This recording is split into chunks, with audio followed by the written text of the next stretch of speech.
when it comes down to a biography film, this is one of the best that I've seen.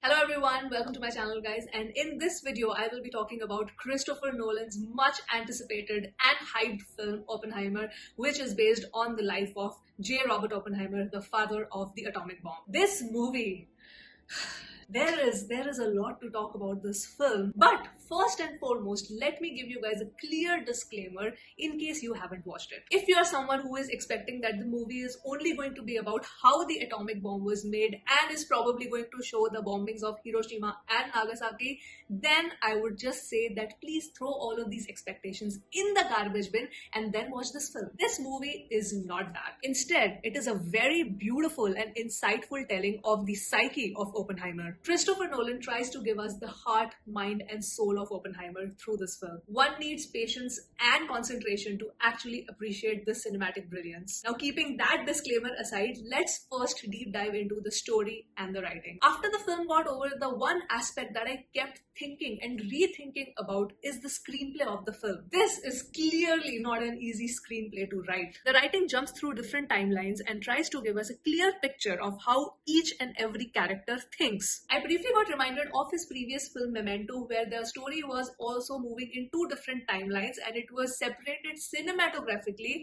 via a colored and black and white frame. One style of cinematography was taking the film in the forward direction and the other style was taking the movie in the reverse direction. We sort of see a similar storytelling style here, though with the black and white and the color frames, the purpose of highlighting the different timelines is to actually give viewers different perspective points in the story. The color frames highlight two timelines, one of the very beginning events that leads to the Trinity Project, and other which shows the private trial of Oppenheimer in an enclosed room. So it's basically a timeline within a timeline. Genius. So both of these timelines are from Oppenheimer's perspective. On the other hand, the black and white frame depicts the storyline from a neutral or say a very objective third-party perspective. And what the writing did is merge all the three together to make a rather seamless storytelling, which is not an easy feat to achieve unless you have a very well thought out screenplay. So that's why for me the writing and the storytelling took a very high precedence in this movie. Next aspect that I really liked about the writing is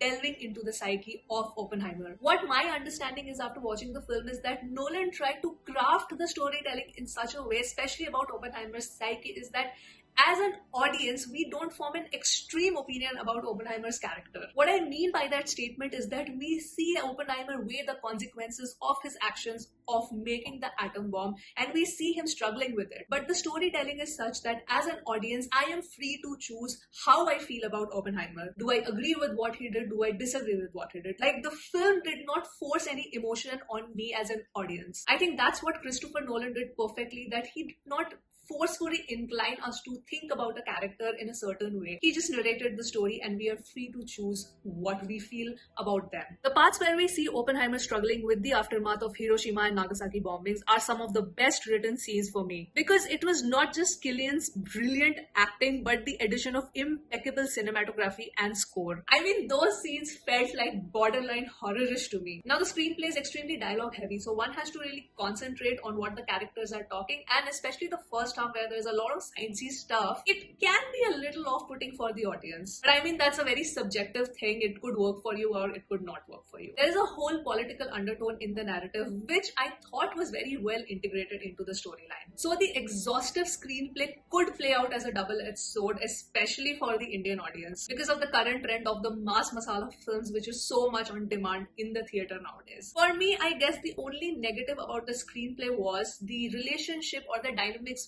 between Oppenheimer and Louis Strauss. I felt honestly I needed more from that dynamic. Now, without giving out any spoilers, when the quote-unquote twist happens, basically, I would have wanted to feel more shocked and betrayed at that moment. The emotional impact of that particular moment felt a little underwhelming for me, and that's because I personally thought that the dynamics between, or the relationship between Strauss and Oppenheimer was not really churned out properly. That's just my opinion. Do let me know what are your thoughts on that. Because I think I felt more emotionally connected with Oppenheimer and Groves' dynamics. Anyway, I think that is the only thing about the screenplay that was a little bit on the negative side for me. Now, technically, the film is legit flawless. It is shot so well, and if possible, if you can afford to go and watch this film in IMAX, then I would really urge you to do that. The entire Trinity project leading up to the testing was immaculately shown. When that test bomb goes off, that scene is so freaking well designed. And this I'm saying in the aspect of both cinematography as well as sound design. Just as an example, for this particular shot, when the test bomb goes off,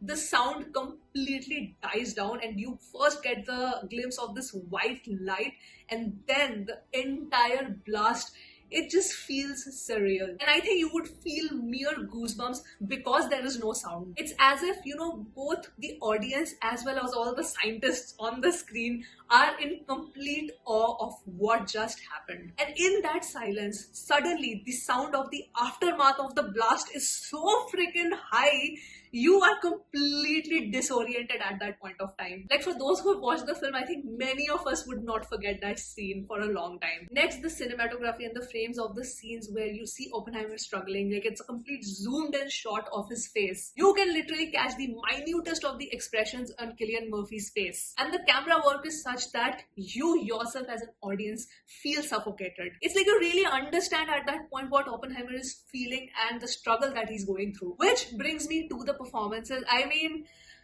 what to even say?